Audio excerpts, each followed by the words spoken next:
So here we are just outside the fairy caves, and we're about to go in and have a look at it in there. So come and join us, it should be fun. Well, that was a hike, and we haven't even entered the cave. There it is there. Now, the reason why I'm so exhausted is if I come over here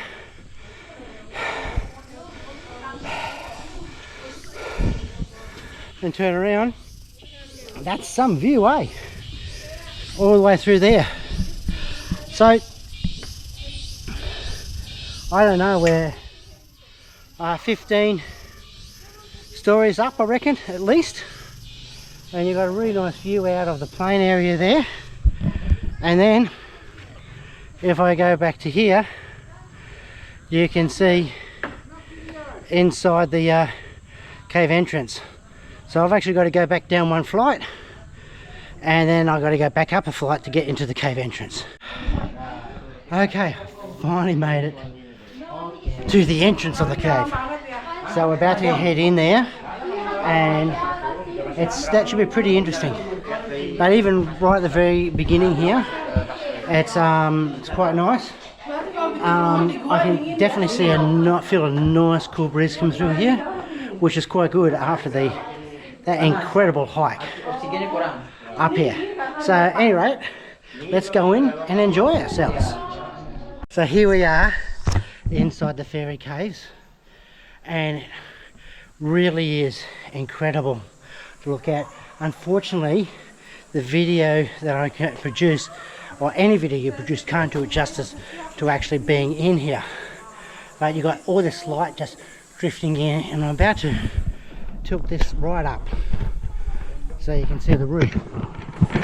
And it's really nice. You've got a couple of stalactites there, but most of that is erosion.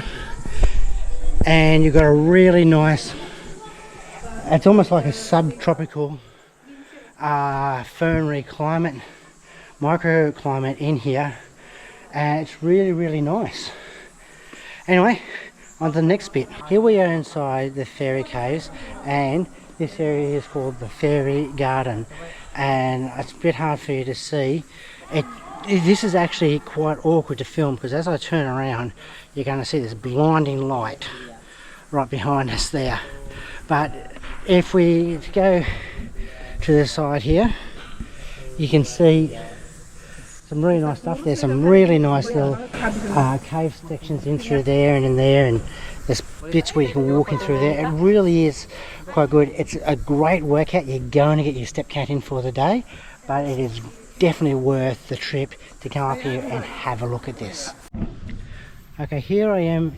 I've come in a bit further into the fairy garden inside the fairy cave. Now, but if you listen carefully, I'm just going to be quiet for a second. I don't know whether you could hear that. You could actually hear the bats, and I can hear water dripping. So unfortunately, not enough water to go scuba diving inside this cave, but other than that, it's actually pretty awesome. Well, I'm definitely off the main path now, although I can see different pathways near here. I'm really hoping what I stepped in back there was mud and not bat feces, but yeah, really interesting. You do see the odd footprints here and there. There are people here I can see with full-on helmets with lights on them, so you can get go really deep into these caves. But even just the entrance itself is pretty awesome. Well, we've made it back out of the cave, as you can see, and yeah, no, it was a really good time there. You got into a few little different pieces. Had I had more appropriate equipment, we could have actually gone deeper into the caves, but just the experience alone going in there is pretty good. And we come out here, and we've been just sitting out here just enjoying this view here, and it's interesting. So just over there, where is it? Yeah, just over there you've got the rice fields, which is pretty good. So we're a long way up, and just enjoying the time while we're waiting for my brother, who we think has got lost inside the cave there. And so I don't know, we'll see what happens. Anyway, Cheers.